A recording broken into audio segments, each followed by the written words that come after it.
L'univers dans ma tasse de café. C'est le thème de cette conférence publique ici sous les paillotes de l'Institut français S, Centre culturel français, où collégiens et lycéens sont invités et impliqués pour des échanges à la mesure de l'hôte de marque, l'académicien siégeant au 16e fauteuil. Toutes les mamans le disent, j'ai pas faim au moment de passer à table parce qu'elle a été intoxiquée par les épices, parce qu'elle a goûté trop, parce qu'elle a vécu toute l'angoisse de cette nourriture, parce qu'elle est enfumée. C'est-à-dire la fumée lui a pénétré à l'intérieur et tout ce qu'elle attend, c'est quelqu'un qui ouvre la porte et qui dit « ça sent bon ici ». Cette personne qui arrive à la dernière seconde, cette personne qui arrive et qui n'a rien fait, eh bien, cette personne est fondamentale pour la cuisine. C'est extraordinaire comment la cuisine et la littérature parlent un peu de ce que la Bible appelle les ouvriers de la 25e heure. Les derniers seront les premiers reçus. Cette phrase qui m'avait paru très étrange.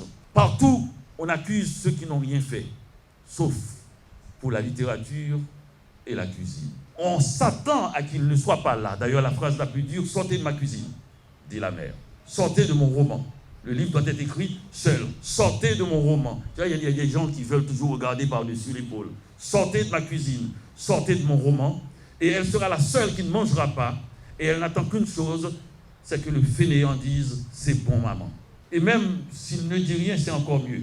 D'ailleurs, quand on aime vraiment, on ne parle même pas. On mange. Et que fait la mère? Elle n'arrête pas, elle s'assoit comme ma mère, elle s'assoit en face de moi, elle met la main à la mâchoire et vous regardez manger avec plaisir. Elle est bien contente. C'est ça exactement la littérature.